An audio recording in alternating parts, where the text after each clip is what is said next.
What is up, Pod Nation? Welcome to the Podioslave podcast, the place for nerdery and geeking out on all things music. I'm here with my friends Tony and Anthony. What are you guys up to tonight? Yo, I'm good. That's what you did last week, Tony, and it was super funny. Is that what I did? Yeah. Yo, what's up? I'm feeling good. Yo. Nice.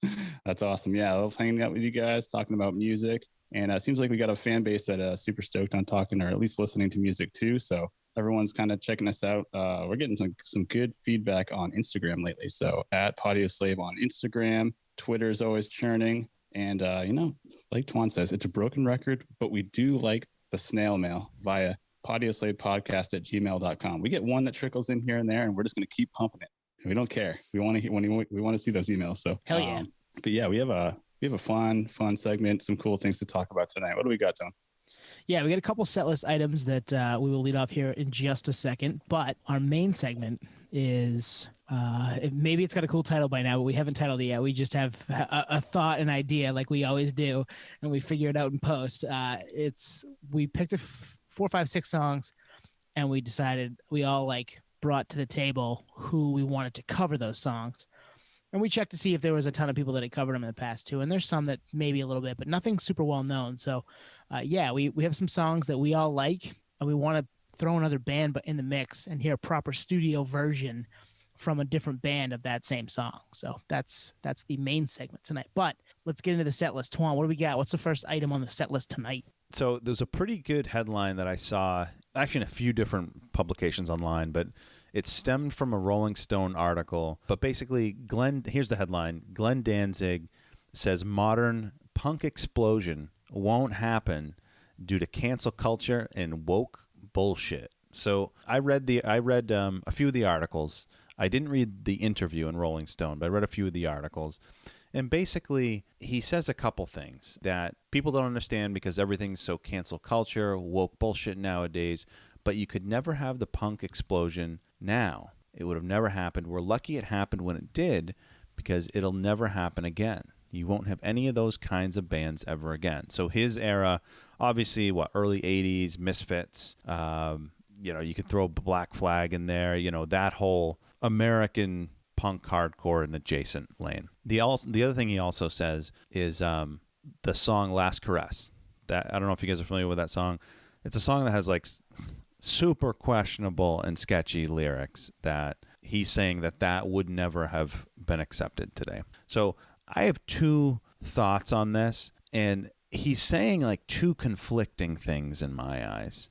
He mentions that the punk explosion wouldn't happen now, right? And I think that's complete bullshit because of woke culture. What he's talking about, that whole explosion, is on the right side, not right in political terms, but it's on the right side of wokeness. They're fighting, the people that are quote unquote woke fit that narrative of the punk scene.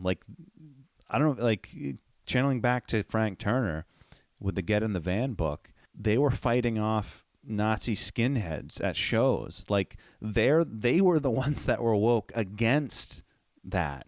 So I think right. He's just complete off his rocker there. But I do agree with a song like Last Caress. That would not be accepted. The message, the lyrics wouldn't be accepted. But I think he's he's flipping it. He's talking about two conflicting things. I think he's right on one, wrong on the other. Yeah, this is a tough one. I think he's wrong on both ends, to be honest. And it's ultimately because it's music and it's art. I mean, if that was the case, then Quentin Tarantino would just stop making films. The whole point is it's supposed to be shock, right? It's supposed to be, not so PC. So same with music, you're going to attract a certain crowd and you might get some haters, but I mean, that's always happened, I don't think Eminem, we talked about Eminem on here with the Slim Shady LP, the Marshall Mathers LP, and some cringeworthy songs on that. And I guess to Danzig's point, that came out in 2000, where it's 2021 now. Could, Marshall Mathers write a song like that today? I mean, he has. So I think the point is, yes, because you're an artist and you kind of do whatever you want to freedom of expression. If you get haters, whatever, it is what it is. I think there is an overcorrection when it comes to being PC and being woke and making sure that you're not offending anyone. But at the end of the day, you can't please everyone. And that's what music is. It's, you cater to a crowd that accepts you, and you might have some haters, but that's just the way it goes. Yeah, I agree, Twan, with your initial sentiment of the punk scene back in that era being kind of the first wokeness of the whole, music world back then. Anyway, Yeah. there was probably late 70s, all that kind of classic rock stuff that we call classic rock today, and disco, right? All of that stuff was just, I'm sure there was some stuff behind the scenes that we've heard about. Some of it we haven't heard about, others that was just terrible and not great. And you get punk happening, and you get them fighting off the skinheads, Nazis, whatever, and being out against that, and not saying what Danzig is saying now. The Last Caress stuff, yeah, I don't think you can. I just looking at the lyrics just now for the first time in my life and thinking, whoa, yeah, you're not writing that song today. Not in that vein. Not with punk, and it's not gonna be big. There are some metal bands that would write that today. Death metal bands, yeah. Death metal bands that would write that today, right? So that's and probably be okay with it. Like Cannibal Corpse comes to mind. Like they just put an album out that I'm sure something like that's on there. So it is what it is. It depends on what you like Nate said, and who's down with whatever. Now, obviously, there's some things you just shouldn't say and shouldn't do, and there are definitely things today in 2021 that you can't say anymore, and you're not going to have a lot of people flocking to your music if you are saying those things. So that's obviously a piece of it. But I still think that you can have this. There could be a modern, even more contemporary punk explosion again, for sure. Yeah, I mean, well, it's funny. Like he mentions Last Caress, but like that was an exception of that era. You know what I mean? That wasn't the mess. That wasn't the Black Flag rise above message. Like that was a small pocket of it. So I think he's kind of lost in his own world. But what's interesting is some notable bands have covered that song. Like Metallica, I think it was on Garage. Was it on the Garage Inc. cover album or live album? Oh yeah, right. NoFX covered it, which doesn't surprise me. AFI covered it, but I don't know how recent. You know what I mean? Yeah. The climate's so different even from 5 years ago to now that it wouldn't surprise me if those bands covered it that recent or if it was many, many, many years ago. I think Metallica's case, it was many, many years ago. But yeah, this stirred up some buzz online. Like there were the Danzig fanboys that were like, yeah, he's so right. And others like, this guy's out of touch with reality. Like, but I will say, I didn't see anyone with my initial take, which is like, no, like the wokeness, like that would have been them back then. You know what I mean? Like that was the message. That was a fun one. I mean, I don't think we'll hit too much more on that one, but yeah, Glenn Danzig. I guess that's what it takes for him to hit the news nowadays. He finds his way in every now and then. All right, so what else we got? We have Tone. We got something else? Yeah, so I saw Machine Gun Kelly tweeted out yesterday or the day before. When you're hearing this, probably 4 or 5 days ago now, that he sold out his U.S. tour for the fall. Now that got me thinking, like, wow, I didn't even know it was on sale. First of all, which is one of those things in COVID times. It's like, is this next fall or is this fall of 2022? The second thing is like, I'm gonna go look and see if I can't find tickets somewhere, secondary market, whatever, and what do they cost. So I log on to Ticketmaster, and if you've listened to us for any length of time, we have our feelings about Ticketmaster. And I think, all right, I'm going to check it out. They have a ton of tickets on resale value for the closest date to us, which is Boston.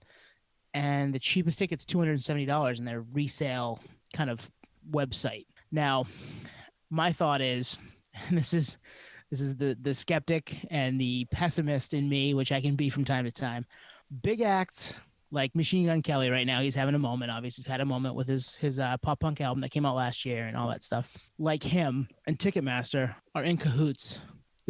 I'm going to be super conspiracy theory hat right now. They're in cahoots. They want to work together to recoup the money they lost that they would have made last year. So all those tickets sold out, I'm saying in quotation marks, to resellers that are putting them all back on the Ticketmaster website and jacking the prices. Now, I don't think this is going to work for smaller bands, but I do see this happening, over the next 6 months to a year as things open up with big acts because they think people will pay it. And it's wild to me. Like, I'm not paying $270 to see Machine Gun Kelly. I would like to see him, but I'm not going to pay that. What do you guys? I'll go conspiracy theory 2.0. You ready for this? Mm-hmm. Yes. That verified resale ticket, dun, is actually Ticketmaster themselves. Oh, totally. Yeah. It's not even in cahoots with, a third party. It's actually just them. Don't think that they're splitting somewhat the act? That's what I think. Oh, I mean, yeah. Well, I mean, if it is them, then yeah, that money would go to the act. Yeah, I think it's a little complicated. But to your point, Twan, that it's Ticketmaster verified, whereas before it was a third-party company or third-party website platform where they would buy tickets. That's where this whole bot thing came from. They would set up computers and be first in line, and get the systems all overcrowded with their system getting all the tickets first before actual fans, and created a mess. Yep. Of the whole ticket buying system, at least online. And back in the day, I think they would just have people stand in line early and stuff like that, which is a whole different thing. But to see it Ticketmaster verified is hard to decipher, because that means it should, in theory, be actual fans that are like, I don't want to go anymore, so I'm going to put it up for sale. Well, talk about, this is conspiracy theory 3.0. Most music fans, I want to say, that I've met in my life are pretty good people, humble people. I've rarely met a true music fan that's marked up the ticket, and sometimes a little bit, hey, head service fees and shipping and handling, everything, like, so that's why I'm, charging you a little bit more than face. Almost never is it 2x the price. And I sent you guys a screenshot of a Deftones show here in LA for the fall, and it's an 8x face value on the verified Ticketmaster platform.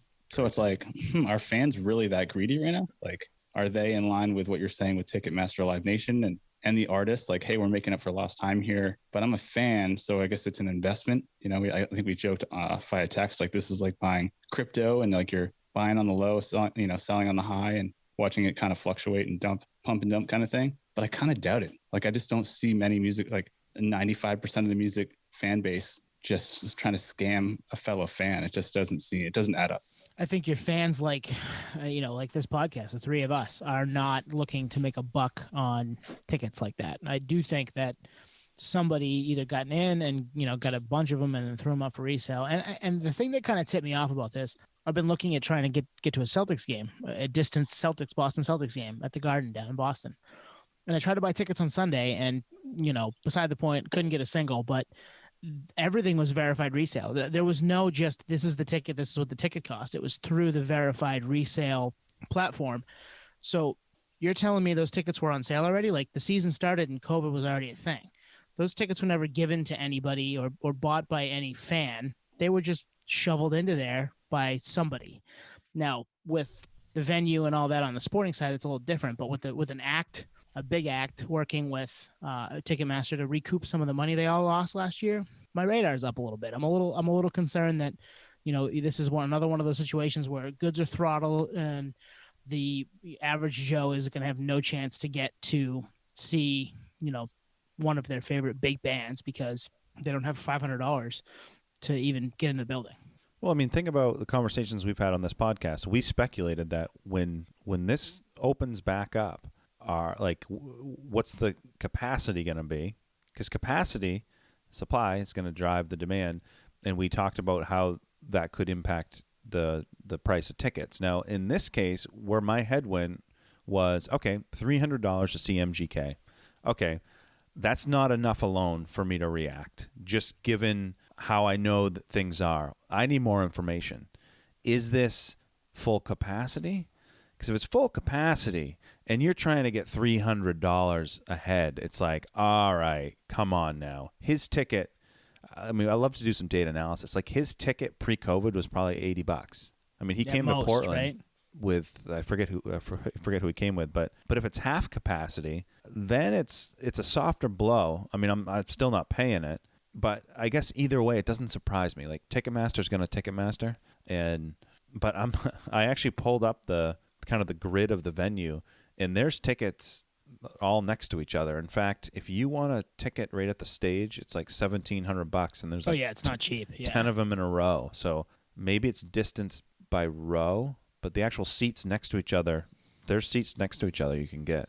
It all stinks. Yeah. It's all shady to me. I'm sorry. Money grab. Yeah, I think you're right. I think it is an inside job because you didn't know it even went on sale. So who had access to that information on the on sale before it was announced? I mean, did we really miss it? Maybe, but I don't know. It doesn't add up. There's something super bizarre about this. I almost feel like it's an experiment. Like, what are people willing to pay? Mm-hmm. Let's jack these prices and just see if people start selling out venues at this price. then we will, hike the prices knowing that, we actually can do this.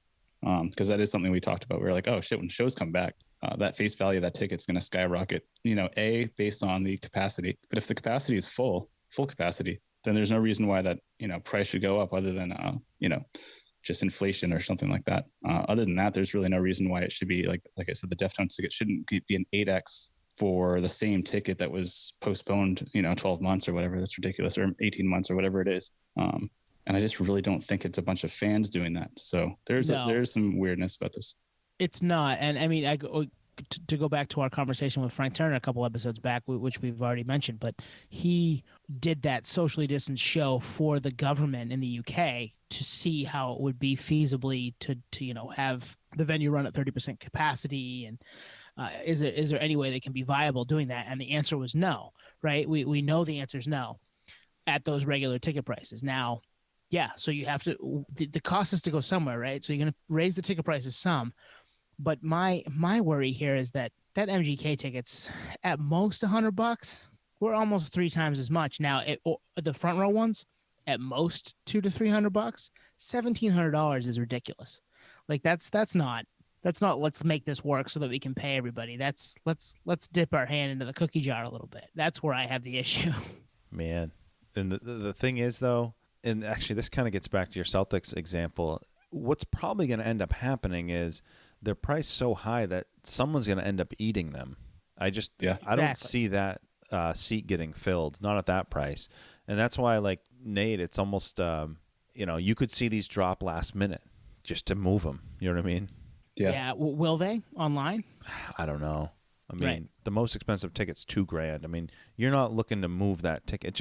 It's almost like those were placed at such a premium, so even the $200 and $300 ticket looks like a deal. You're right. Mm-hmm. Conspiracy 4.0. I mean, it's just nuts. I think they're just trying to, put it in the guise of Ticketmaster verified rather than going on StubHub where it's secondary market and you're like, this is more, but I really want to go and I really want to pit ticket. Whereas this is Ticketmaster, so you're like, the fans being tricked is thinking like, oh, this is another fan that just wants to make money, but I still want to go that bad. So they kind of avoid that shady talk that we talk about, like, oh, it's a third party that's also owned by Ticketmaster Live Nation behind the scenes. Now it's consolidated under Ticketmaster.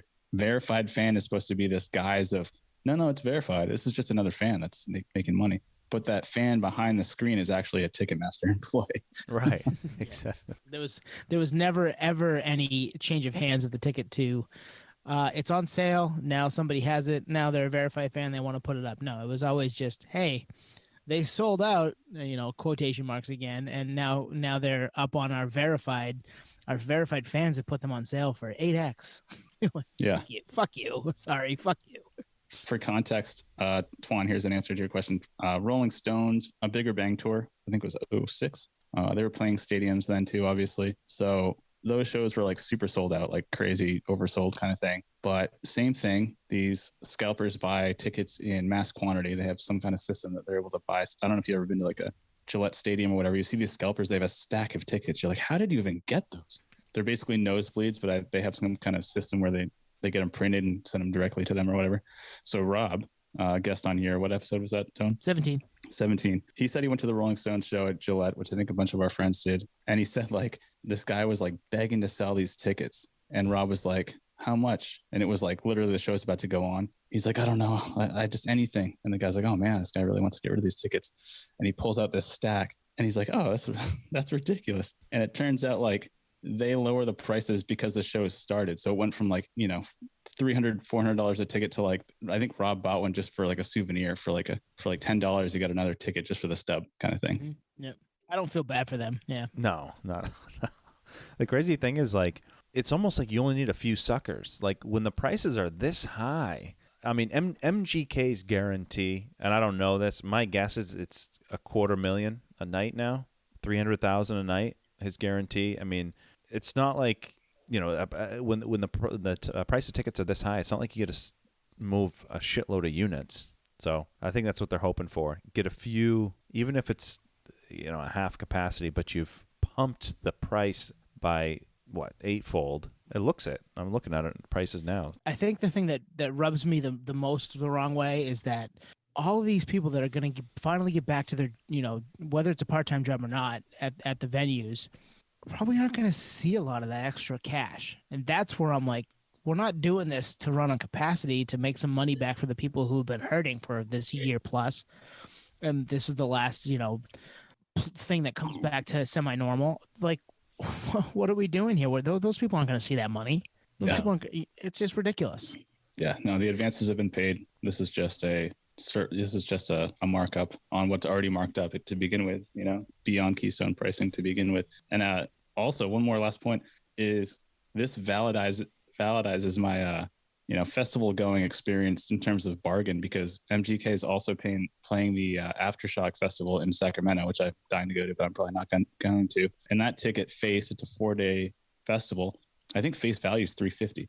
Wow. And he's on that with like Metallica and a bunch of other bands. So I guess pivot to festivals. Yep. No, I found that interesting when I saw it, and I was like, I want to dig deeper on this, and I knew we would be able to dig deep into it, because that's what we do. That's what we do here. No, I think this is a great topic, and I think this almost channels back to, so he's claiming he sold it out. You go on the website. I mean, I'm looking at it now. It's easily 20% of the venue is for sale. It reminds me of back in the days where labels would say they'd use the term shipped instead of sold for copies of CDs. You know what I mean? We shipped 200,000. All right, how many did you sell, you asshole? Like, you sold them to, whatever you made record. them. I mean, you sold them to Best Buy, but they didn't actually get sold. Yeah. Crazy shit. Yeah, that was a fun one. I enjoyed that conversation, and we always love to take down Ticketmaster a notch or two. And hey, open invite. We've said it on this podcast how many times? Come on and give us your side, and we'll decide if it's bullshit or not. Like, anybody that works at Ticketmaster Live Nation and wants to talk to us, we have questions. We would love to do it. Yeah, we'll do that one live. Totally. Yeah, we won't even have like 4 takes to start, right, Nate? Yeah. I love you, bro. I'm just kidding. If this topic was the main segment of this episode, we would call this segment "Verified Resale Tickets to My Downfall Tour." Yeah, right. That's great. That's awesome. Ticketmaster. It's a sabotage. Oh, hey, segue. Whoa. And you guys don't know, but you do. Hey, sabotage. So what about sabotage, Nate? Tell us. You don't know, but now you know. Sabotage is one of the songs that we're choosing for tonight's segment. For all three of us, which band we'd like to see cover the song Sabotage, originally by the Beastie Boys. Masterpiece song. Twan picked this one, and it's just a fantastic song, and we're all going to have our take on who we want to see not only cover the song, but record the song as well. So this isn't just like a one-off live performance. This is an actual recorded track by said artist. So yeah, who wants to go first? Well, we picked what? Well, we're going to do a few of them. 5 or 6. Yeah, and they're all well-known. We got a bunch. These are all well-known songs that we, put our own spin on it. Yep. Why don't you want me to go? I can lead off. I got it. You go.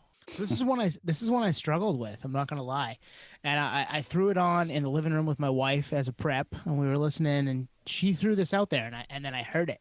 It was like, yeah, that actually makes sense. I like what this part can be with this part. Like there was just all of it kind of fit into place for me. So she said Linkin Park, and I was like, damn, that actually makes sense to me. Wow. Chester doing the vocals, not Mike. Mr. Hahn doing kind of the weird like scribble you hear with the guitar in between during the breakdown, the musical portion.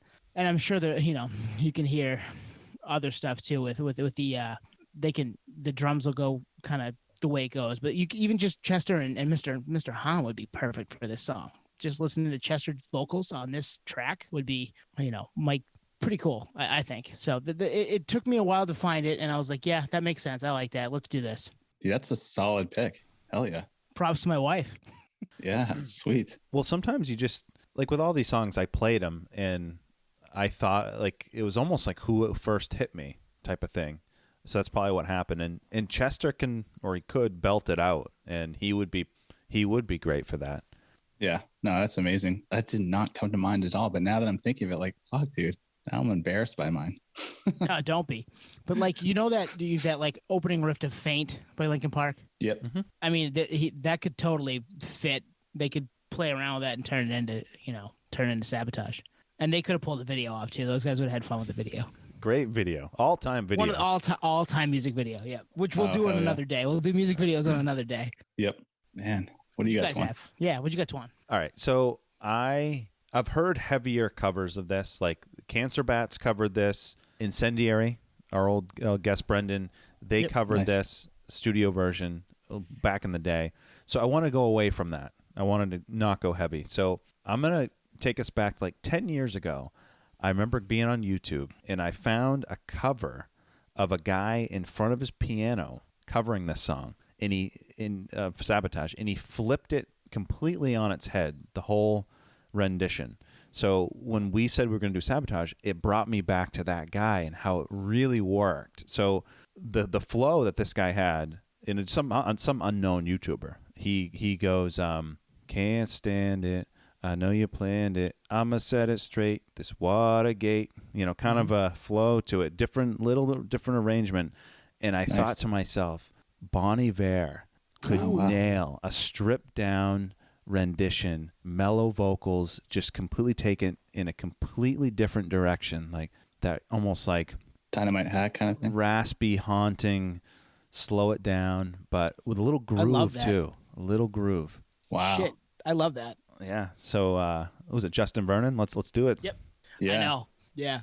I can't wait for these to we're going to put this all up there and just tag all these bands. Say, hey, cover this song and see what happens. We'd love to hear it. And I can't find that YouTube video. I've been looking for every couple of years I'll be like, I wonder if I could find that now. Can't find it. But just the way he made it his own, I was like, it was awesome. That's rad. I know I said Dynamite Hat, kind of like Boys in the Hood, right? Just complete different direction on how the song structure goes. Yep. Wow, I hope that comes back up. I wonder if it was taken down based on copyright infringement. Nah. But it couldn't be, right? It's I think cover. there's some guy in his bedroom just dicking around with it. I think it's only copyright infringement if you use, assets, the visuals or something like that. Like anyone can cover a song and not pay royalties. Yes, I'm stalling because mine. This is the one you didn't have one for?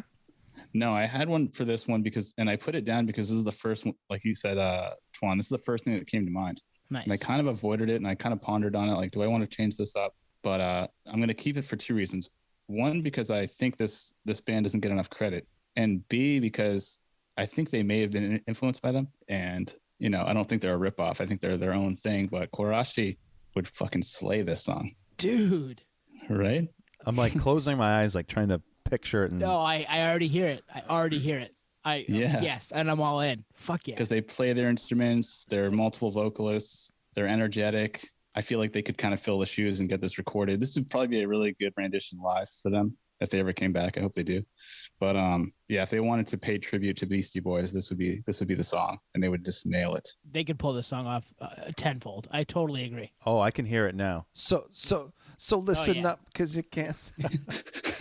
No, and similar vocals, but probably even a little more polished than the Beasties. Yeah, especially for that recording. Totally. And I actually also brought this up because I can't remember where I read it, but I want to say it was MCA in a Rolling Stone interview or something like that, was without saying the band's name, was kind of shitting on them. Like, there's other bands that are kind of ripping us off, and it is what it is. And I think something tells me he was referring to them. Really? This interview came out around 2002, and that's when the album dropped. I'm like, dude, don't take it as a diss. Like, if anything, it's a tribute. But I don't even know if they were influenced by Beasties, even though there's some similarities there. But yeah, but they're from Iceland. Although they do they did a lot of their popular music in English, even though they're Icelandic. Mm-hmm. So yeah. That's a flag. Yeah, I'd be flattered by that. I'm flattered by anybody that even listens to us. So if they even do some of the same stuff that we do, cool. Good for you. Yeah, like Pod Nation. We came up with that. It's all good. Yeah, those guys are cool. We like Pod Nation. I don't think we did, Nate. All right, good start. What do we got next? Where are we heading? I'm gonna let. Okay, we just did one of Twan's. I'm gonna take mine. I'm gonna take one of the ones I put out there, and I want you guys to go first because I want to see if you thought the same thing I did. But nice. You too, where the streets have no name. Who's leading off? Twan, you got it? Yeah, I'll lead us off. So I threw this on, and actually, again, same as you, Tone, leveraged my wife. So I threw this on. We were just hanging out in the kitchen, and my wife goes, "This would be an amazing Bruce Springsteen song." Ooh, I like that. And in fact, shit, she's right. When she said that, I was like, damn. I think, and this might be a bold statement just because Bono's His voice is so atmospheric, but I think had Bruce put this out, it would have been potentially as big, maybe bigger. Totally. Agreed. Yep. But I think Bruce has a more authentic, I don't know if that's authentic, but he's got this really authentic voice that would just give it a different feel. I don't know. Listen to that song and you'll be like, this would be an amazing Bruce song. Completely agree. And he would fit, especially those first couple of lines. The I want to run, like he wanted to run, like it all fits, right? Oh, damn. There we go. Yeah. Wow, interesting. You know what's funny is that was my first choice and I crossed it out. Thank God. Really?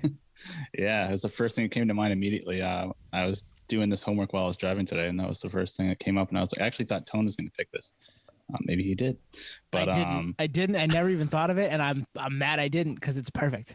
It is perfect. I know, and even instrumentally and everything, it's like instrumentally they could kill. Totally. They could nail this song, and I think what you're trying to say, Twan, is Bruce is just very, very much so a storyteller in his singing style. Yep. And this song is a story. This song is a story. So yeah, immediately this came to mind. I didn't pick Bruce, and I'm happy I didn't, but I'm happy you did because I think it's perfect, and I hope that he covers it at least live.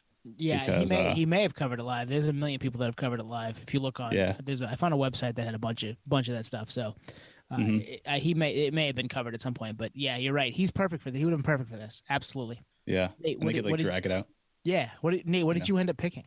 All right, so I crossed out Bruce, and then I had My Morning Jacket, and then I crossed that out. I like that. And then I eventually went down to Block Party for this song. Oh wow. Okay. Yes. So kind of like a dancey thing going on, like a. Yeah, because the vocalist has such an amazing voice, so he could really nail Bono's parts. And then the drummer for Block Party, I don't know the drummer's name, but he's an amazing drummer, so he could definitely fill Mark Weinstein's Not Mark Weinstein. He's Max Weinberg. Not Max. Max Weinberg is Bruce. You're thinking of is it Larry? Oh, sorry. Yep. Yeah, fill the drum parts for that easily. So as soon as I kind of put those two together, I'm like, My Morning Jacket was good. Bruce Springsteen's good, but I think I'm going to stick to Block Party on this one. Good pull. Larry Mullen's the drummer for you too. Okay. Yep. Good pull by Tone. Sorry. Fact checking in real time. Okay, so I was trying to fact check who the drummer for Block Party was, but then you threw out all these other Max Weinberg, and I was like, I don't even know where we are right now. Mark Weinstein. I love it. Yeah, Mark Weinstein. Hey, Mark. Episode 7 guest. Go back and check that out. I love that our podcast sometimes also just is an advertisement for our other podcasts. Oh. All right, so I picked. Okay, I thought at some point one of us would throw Rage or Deftones or that's just it's what we do. They're bands that are house bands, as Nate says, that we love.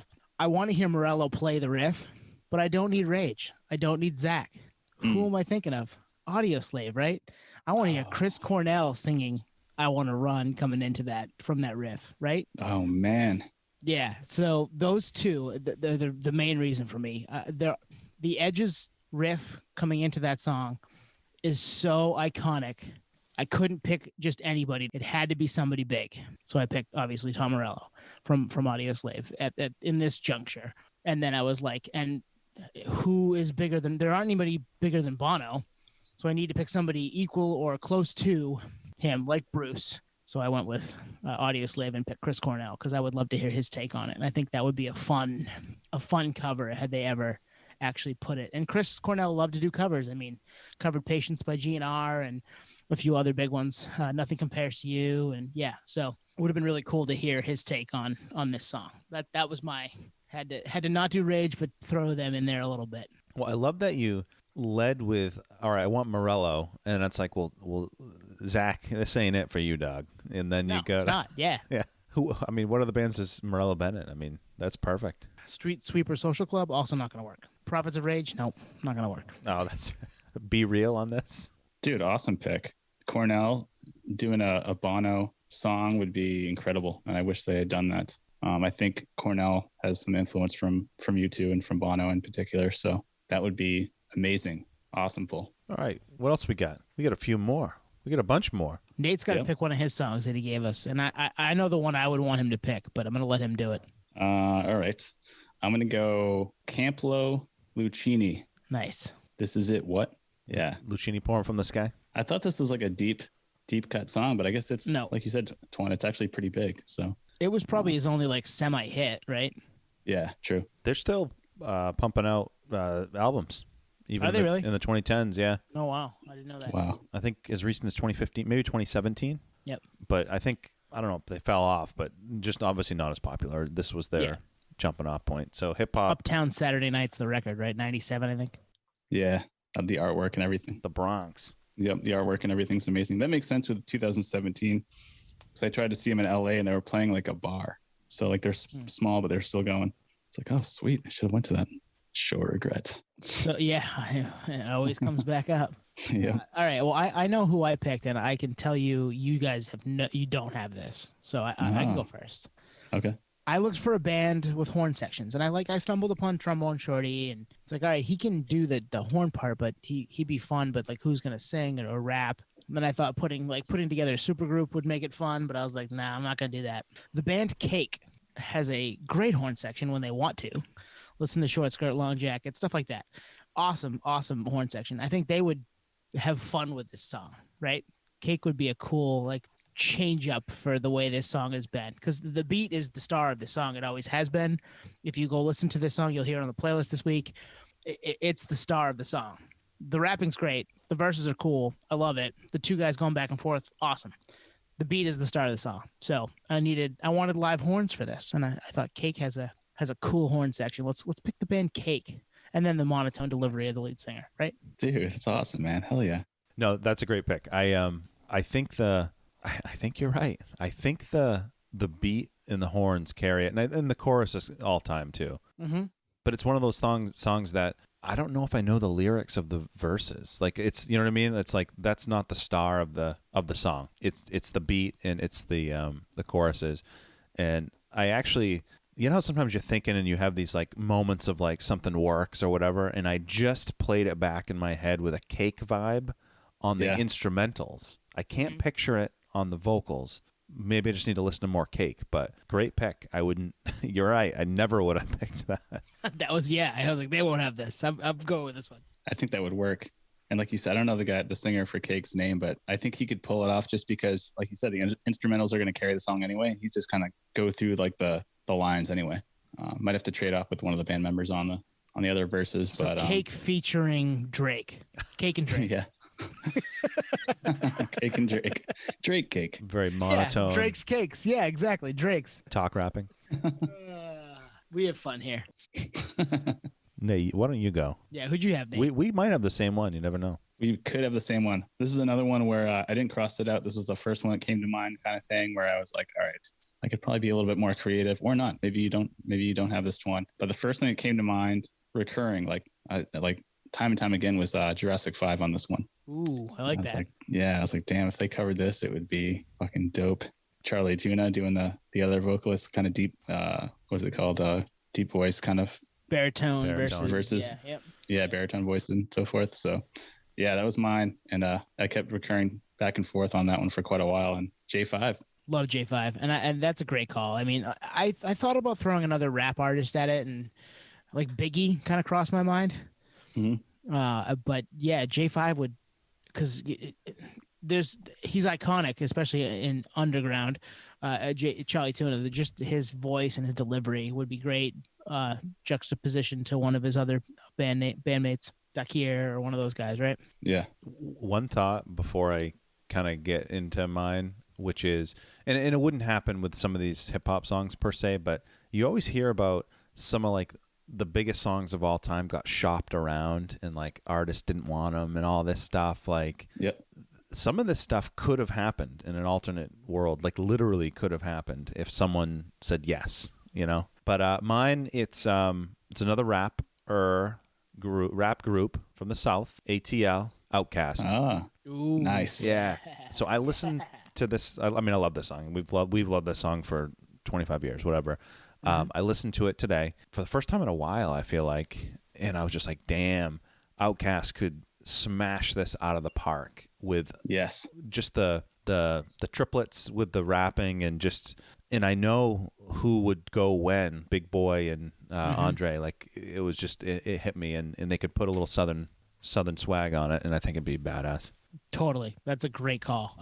They would I mean, they knock a lot of things out of the park. Yep. They would knock this one out of the park. Absolutely. Yeah, they would slay this, and it would be such an awesome song to see live by Outkast if they had pulled this off. Could still happen. Yeah, I wonder if they've covered it live. Awesome, man. Is that 3? We got 3 down. 3 down, 3 to go. Ooh. All right, I'm picking the next one. I'm calling it right now. Let's go Blue Oyster Cult, Godzilla. Yes. This is another Nate one, but I like this one. And when he said it, I was like, yeah, I want to hear that one. I want to listen to them do it again. Obviously, it's just a classic, timeless, classic rock song from Blue Oyster Cult.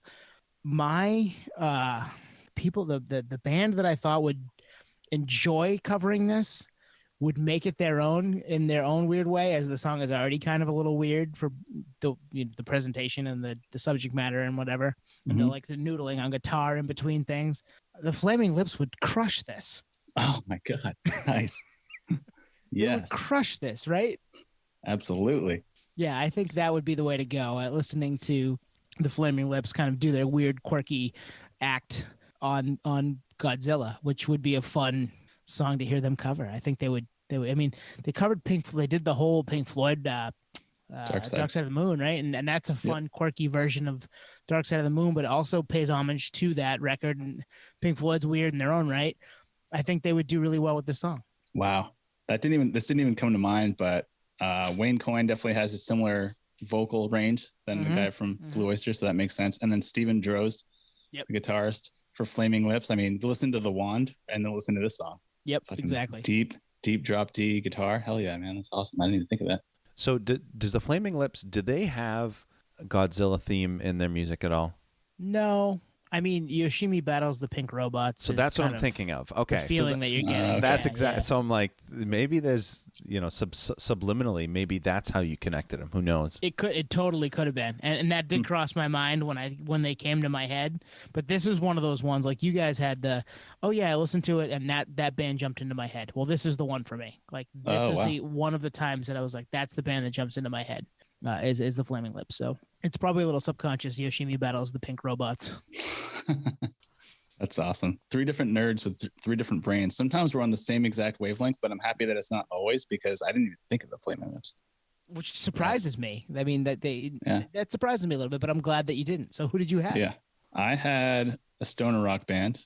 Ooh. And actually it wasn't the first one that came to mind. First one that came to mind was Monster Magnet, and I crossed it out for The Sword. Ooh, the Sword. Yeah, I fucking love The Sword. Listen to a little bit of them. Kind of what I did today is I was driving for work, so I kind of like would listen to the song and just like think of what came to mind, and then pump it on Spotify, and then would kind of study it for a second, and then be like either cross it out in my head because I didn't have a way to write it down or whatever, and then either go back because I'm super indecisive or not. And I kind of narrowed it down to The Sword. And after seeing them live and like their heavy, like super heavy guitars, just kept drawing me back to The Sword. And I thought, oh man, if they covered this song and like I said earlier, recorded this song, it would be badass. It would be like a movie soundtrack cover kind of thing.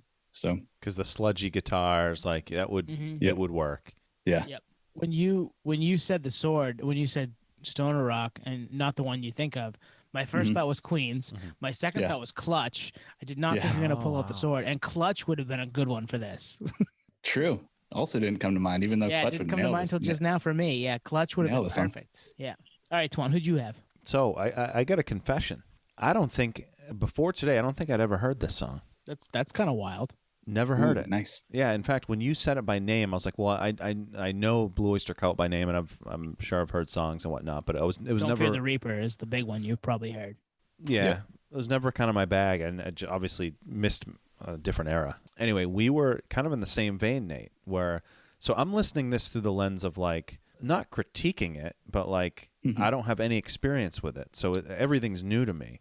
So I'm thinking of how I could make it better. Like how would I make this better? And that was kind of the lens I approached this with. So before I even picked the band, I was like, well, damn, the tempo has to be faster. They need to speed up the tempo. Okay. I want sludgier, heavier guitars. I want the tuning of the guitars to be dropped, and I want a party vibe. So I came up with Every Time I Die. Oh, nice. Every ETID song is like fast paced, and Keith Buckley has the singing ish and mostly screaming, but singing ish. And I think he could play on that throughout the song. and I'm like, I got super excited actually thinking of this because I'd love to hear it. Me But too. I did like the song, Nice. kind of that cock rock Totally. Yeah. metalcore thing going. Man, I want to hear it. Let's do it. Make it happen. That would be a fun cover. Yeah. They could pull that off for sure. They've and they would make it their own, but not step on what it was, which is always kind of the dance that people do with covers, right? We talked about last late summer, early fall, that Rage Renegades album where they kind of took over and made all those cover songs their own. And if I'm going to listen to a lot of those songs, I want to listen to those. But it's fun when you can change it up a little bit, but also not destroy, like not mess with the homage of the song. Like you're just paying tribute. And I think they would do a good job with that. Yeah. Yeah. Well said. I think actually that Rage Renegades album proved that anything's possible in terms of covers. Like you can completely flip something on its head and just be like, yeah, we just made this song what it is, like Maggie's Farm. Yeah, right. You know, it's like, holy shit. Yeah, we're doing it again. Stop. Yeah, tangent. Yeah, we love Rage. Sorry, but yeah, it's cool when a band takes a song and puts their own spin on it. And I think Every Time I Die would do that with this song. I think you're right, Twan. It's cool that you got to hear it with fresh ears too. I'm a little jealous of that because I knew the song, and yeah, that's fun. And this is like the most obvious statement, but like there's only one time when you can hear something for the first time. You know what I mean? Like, yeah, you right, can't go back. Mm-hmm. And it was cool to hear it because obviously they are who they are or whatever. You're right. We got two left. We want to do at least one. I think we get them both. Yeah, Want to do them both? Let's do them. All right. What do we got? What's left? Big smash mid 90s hit female artist. Ooh, I like it. Alanis Morissette, You Ought to Know. Before we get into it, this album was absolutely massive. Massive. I think no matter what genre of music you were in, I mean, granted we were much younger, you knew all the lyrics to this. It had a edge to it for a pop rock song. Yeah. And you just couldn't escape it, but you didn't really want to, you know? It was a great song. This was a pop rock song that was born out of the grunge sensibility. Yeah, totally. And you needed Alanis's vocals to make it work. I don't think anybody can cover this and make it what it is, but I am excited to tell you who I think might be able to pull it off. Well, let's lead with you. Oh shit! Yeah. Okay, It might be who I have. Very recently, I learned, and I should have known this, being the nerd that I am. We've joked about Taylor Hawkins being the drummer for Alanis Morissette, right? Mm-hmm. That was a thing, and he almost was her drummer versus being the Foo Fighters drummer. Flea played the bass line on this song, and I never paid 2 cents to it listening to the song. I listened to it today, yesterday, whatever, a couple times to try to get a vibe for it, and I thought, man, Flea is really trying to make himself front and center, like he can do, like he will do, and it works for the Chili Peppers. So fuck it, let's just make it a Chili Peppers song. Like I could hear Anthony Kiedis singing this. Obviously, it might change a couple lyrics here and there, but he could even pull off the lyrics the way they are, because he's a little funky and weird when it comes to that stuff anyway. Not saying that they're weird, they're not weird, but the differences in how things are in the song, I think he'd have no issue pulling that off. So it'd be fun to listen to that, and then maybe throw in just a tiny little Frusciante solo somewhere. Oh man, just cause, right? So yeah, Dude. Chili Peppers. I made this a Chili Pepper song. Hell yeah! At first, I didn't get it, and the more I'm thinking about it in real time, I actually agree. Yeah, this would be fucking rad by the Chili Peppers, definitely. And Kiedis could pull it off for sure. So like in Under the Bridge, it's like Kiedis is front and center. Well, I almost picture that with how that song, how You Ought to Know starts. Like, you know, like he can do that, obviously. Yep. And the song's halfway there with Flea already slapping the bass. The bass line doesn't even need to change. You might just turn him up a little bit. I'm trying to picture Kiedis on the choruses. It's a monster chorus. Yeah. It is. Yeah, that might be the hardest part, but at the same time, he's pulled off monster choruses in the past. I would like to hear it. I think they would have fun with this. And Flea, you just turn Flea up a little bit, and maybe lead with him versus leading with the guitar. Yeah. And have him be kind of more front and center and make it a little more Chili Peppers sounding. It might be a fun little romp. Dude, the more I think about it, the more it works, because the breakdown when Alanis Morissette, I don't know the words verbatim, but she's kind of like almost like rhyming, and that's like a Yeah. Kiedis like hip He hop does rhyme that. thing. Yeah, exactly. Yeah, I wish I knew the line for sure, but the way that you something Yeah, he can pull that off. Yep. yeah. Wow, nice. I guess Flea was kind of a good shoe-in, but this didn't come to mind. But now that the more I think about it, I'm like, I actually hope that they cover the song now. I'll shoot it over to Flea on Twitter. We'll see what happens. Anything's possible. Shoot or shoot, right? That's our tagline. Totally. Oh man. I mean, this is the funnest part. Is I'm going through each part of that song, and I'm trying to put in who the artists were giving into that spot. Hell yeah. And like you guys having your own ones, like me having to try to figure that out in my head in the moment. Yeah. I love that shit. It's great. Yeah, you're right. I said, I think I introed what nerdery is when we were on the trial cast and said it's a tangible thing. And this actually proves that it's not a tangible thing. Nerdery is literally like anything that's super geeky that has relation to music. And this is like us, like we love in it. real time. Yeah. Like putting our like finger between our glasses and trying to like geek out on this super scientifically. All right, Twan. So who'd you have? All right. So this one, I feel like it's so obvious that I think they would knock it out of the park. And in fact, I'm surprised you guys didn't pick them. And in fact, Nate might. Smashing Pumpkins. Yep. Ooh, Bilko. Nice. He can nail the monster chorus. If you think about that kind of whispery, cryptic way she starts the song, he does that. Yep. But like when I was listening to this today, I was like very specific parts where I was like, I think Bilko would actually make this sound better in some spots. Mm-hmm. Yep. Totally. And same era too, the whole mid-90s thing. Did you guys think of them when you're doing this exercise? To be honest, it did come to mind. I didn't write it down, but it was one of the, I don't know, cluster of bands that came to mind at first. But I didn't choose it. And it wasn't even because I thought someone was going to choose it.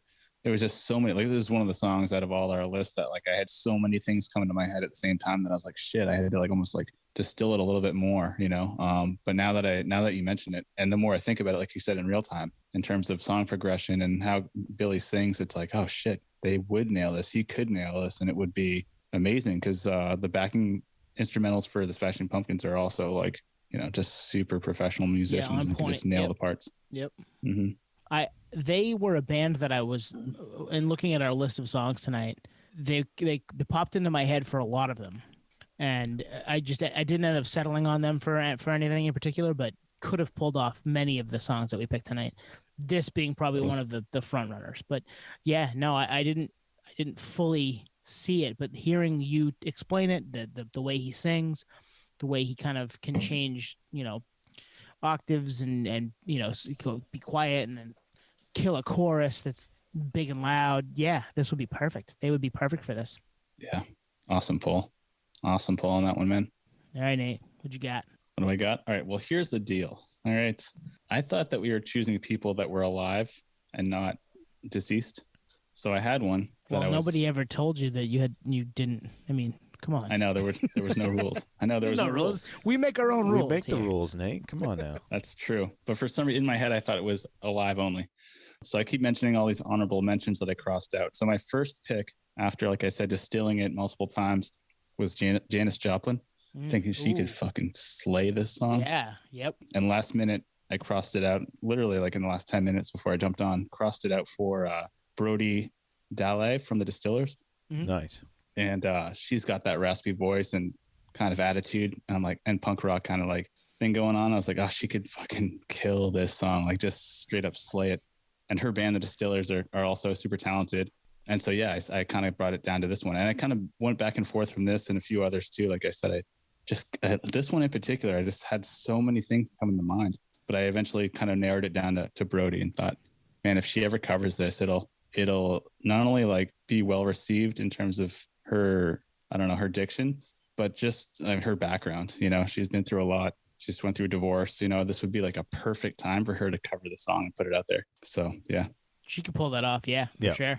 She could pull that off. And she's got, kind of the punk thing going on, and it would be a different spin. It would have just as much attitude, if not more, but with, I'm not gonna say a modern twist to it, but probably more of an edge. And it'd be less grungy and a little more punky. Mm-hmm. because grunge has some punk roots, obviously, but it was like slowed down, and this would be probably a little more sped up with Brody doing it. Totally. I was going to say higher tempo or faster tempo for sure. I'm surprised nobody picked Kevin from The Office. I thought about that. What about Dave Coulier? What about Dave Coulier from Full House, yes. Jesse and the Rippers? Yeah, Jesse and the Rippers. Yeah, we're really getting deep on the nerdery right here. All right, man. We got one more. Right? Yep. Snoop Dio double jizzle. Yep. Gin and juice. Who's leading off? I'll start us off. I'll start us off with this one. Sorry, Twan's got it. Go ahead. Twan's got it. All right. So one of the bands I liked in the early 2000s, Hot Rod Circuit, they're kind of Jimmy Eat World-ish in that scene. They covered this for the Punk Goes Crunk album, or it was one of those pop goes punk type of things. Yeah. And it didn't work. It was bad. So I wanted to go away from that style. And I was just thinking, hey, you need someone with confidence. You need someone, because I mean, Snoop, he's Snoop. He's like, I'm here, like I'm Snoop Dio double G, whatever. Yep. So I was thinking either another rapper or someone that is kind of someone in the rock or metal space. Yep. So I was thinking, you guys are gonna think it's a cop out. Rage. Go nice. with Rage. Oh, nice. Just someone, if anybody would do it. Yeah, just someone with confidence that has, because if you're not going to go rapper, you got to go someone that can kind of pull off the rap. Mm-hmm. Yep. In a band. So think about that. Like, oh man, nice. Yeah, I it's always kind of like the cheat code and whatnot, and it's not though. This is like solid because now I'm thinking about it in real time. I'm like breaking it down in my head. He would nail it. Oh, totally. And the music would be on point too. I mean, it would work. They would make it their own. And I mean, you're right. It's a cheat code. The Rage Against the Machine answers all of these questions if we want them to. Totally. Like, what's the answer? Rage Against the Machine. What's the question? Who cares? Like that's how things go here at the Podioslave podcast sometimes. Well, it's funny. Like you already brought up Renegades, and it's like this is. There's like adjacent songs on Renegades, like Cypress Hill, like yep. And it worked. So it's like totally, yeah. Microphone Fiend, Rock'em, Barrack Me, Rock'em, yeah, totally. No, they could pull it off. And as I think Killer Mike and LP said about Zach De La Roca, hey, you guys are lucky that he didn't go in the hip hop game because he'd have killed everybody there too. Like that, he's just that good at that stuff. So yeah, it would have totally. I mean, they could kill Gin and Juice if they wanted to, and they probably. Maybe someday they will. Who knows? Oh man, I keep thinking about it in real time. Like the rhythm section for this from Rage would just slay. Yeah, it would just be fucking insanity. Oh man, didn't come to mind. But to channel you, Nate, my kind of second backup pick was going to go kind of an opposite direction, more of a singer songwriter style. But I couldn't pinpoint someone who I'd want. I got a couple. Yeah, oh yeah, I got like 4. Oh damn, that's the kind of the road I went. Are you segueing? I am segueing to my pick. Yes, because we can talk about Rage all night, and we will at some point. The whole episode will be about Rage. It'll happen. We just have been, we're biding our time. We'll get there in year 3. But yeah, no, I picked a singer-songwriter-esque. I have a couple written down here, and honestly, you guys familiar with the Sturgill Simpson cover of the Nirvana song? Oh, which one is it? In Bloom, probably. Yeah, In Bloom. Yep. Nice. You familiar with that one? Yeah. The cover, no. So it's a very slow, stripped down version of that song, which is not slow and stripped down, right? It's kind of loud and in your face. So when I heard or thought about Gin and Juice, I thought this is kind of an in your face, awesome, all time rap song from Snoop Dogg, who's an all time rapper. I want to strip it down. I want it to be somebody who can pull off some of the lyrics. I mean, you're not going to pull off all of them, but pull off some of the lyrics in a stripped down kind of version. And I ended up with I have 3 people on this list. I've talked about Julian Baker on this podcast in the past. I think she might be able to pull that off, but she's also a recovering kind of addict. So I didn't want to throw that on her. Same with Jason Isbell. Didn't want to throw it on him. Not to say that those people have issues with drinking so that they just can't do it anymore. But a guy a massive song by this guy, Tennessee Whiskey, Chris Stapleton. I think Chris Stapleton could pull this off. Oh yeah. Oh wow. I think this would be an awesome Chris Stapleton cover. I really do. I think he would would slow it down, give it a little country, but not make it too much, and it'd be a fun.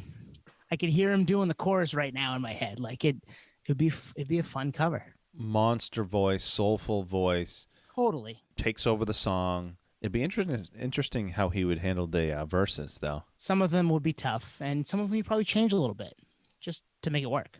Slow? Do you say slow it down? Oh yeah, 100%. Yeah. Yep. I'm picturing it in my head.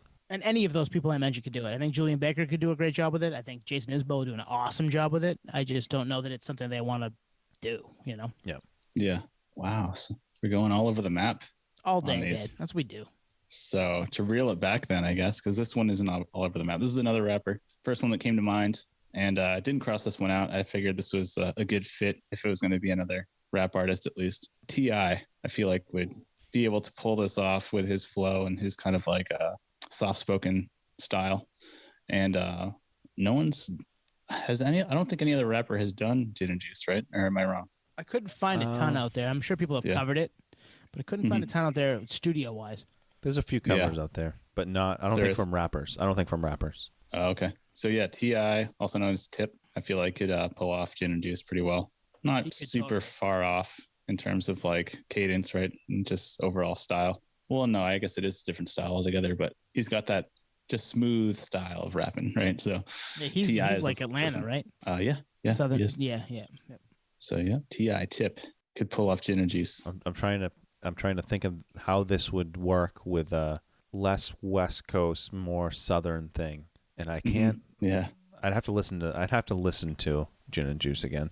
Instead of you can have whatever you like, it's with so much. Oh yeah, he can pull it off. Yeah, with so much going on the LBC. Drama, so much drama in the LBC. So yeah, kind of hard being Snoop Double G. I used to say it's kind of hard being Tone Double G, but no one liked that. So there's so much trouble in the ATL. Yeah, he could pull it off. I think you're right. I mean, he's a talented rapper. He's a talented musician. He could definitely pull this off. Yeah. Have you guys heard of Richard Cheese? Yes, and he's covered a lot of the songs we did tonight. Yeah. Oh, really? He does like the cabaret, crooner, jazzy covers, and he does cover this Gin and Juice. Oh wow, nice. He covers Slipknot's "People Equal Shit." Nice. Which is it's amazing. Check that out. Pull up if you're listening. Pull up Spotify. Look up artist Richard Cheese and check out his "People Equal Shit" cover. If you get listening to this episode and it's a couple days after it dropped, I mean, it'll probably be on our playlist too. So go check out our playlist. Plugs, all the plugs every day. I'm just getting that guy's name. I assume that's not his real name. I think joke it's not that, his. I'm just kidding. It's a joke. Good deciphering, Twan. Just like take off your pants and jacket. I'm like, did you just figure it out? I was 10 years late to the party. The Dan Band covered it too, or one of the songs we did tonight. But yeah, they're another one that would be fun to just have around. The Dan Band, they're in like Old School and The Hangover. They do like funny, jokey takes on popular songs. Oh, okay. You've never heard of the Dan Band? Oh man, check out the Dan. Band. They're fun. There was a band that used to come to up here in California, Belly Up, all the time, and it was called the Dan Band, but it was Gary Sinise, the actor. Oh, okay. And it was called the Dan Band. Yeah, different. Different Dan Band. Yeah, definitely a different. And we're off the rails finally. All right. Yeah. I want to hear the Dan Band's cover of Candy Shop. Oh yeah, that's a good one. Yeah, that'll be. We'll close the playlist with the Dan Band's cover of Candy Shop. We put it at the end of this episode, but we don't have the rights, so sorry. Yeah, we tried. You know what I'll do? If you're on the YouTube, if you're watching this on the YouTube, you can click on it. I'm gonna put it right up at the top of the card. You'll see it. Here's the Dan Band's Candy Shop. Just click on it right now. Man, that was a great segment idea, Tone. That was fun. Yeah. I enjoyed that. Yeah. And again, repeatable. We got some more in the arsenal for that one. Plenty of songs. Yeah, anytime there's nerd homework like this, it's at first I'm always like, can't we do better? And then I'm like, oh wait, no, this is actually amazing. And like the more I get into it, I'm like, this is actually the best segment of all time. It's like super nerdy. That's all I care about is just nerdy. Yeah, we always find a way to make it our own and Yeah. joke about it and laugh about it and have fun with it. And hey, we just threw out 6 songs with 18 different ways to cover them. What do you guys think? Like, we'd love to hear what you guys have to think about it. So hit us up on the socials at Podioslave on Twitter and Instagram. Email us at podioslavepodcast@gmail.com. We're on Reddit. Check us out there. We're on YouTube. Check us out there. We're everywhere. Like, if you didn't hear one of the bands that you think could kill one of these songs, let us know. I want to hear about it. Like, we'll tweet it at everybody. We'll try to get somebody to cover it. Like, I want to turn one of these into a real thing. That would be an ultimate goal for me. That'd be just badass. So hit us up on those socials. Yeah, you'll have fun with it. Heads up. You'll definitely have fun with it because once you get going, you'll be like, all right, this either works or it doesn't. And if it works, it's like, damn, this could be better than the original. So, yeah, good stuff, guys. We want to wrap it for this one? Yeah, it's a good spot. I agree. Awesome, guys. Cheers, everyone. Peace, podheads. See you next week. Bye, guys.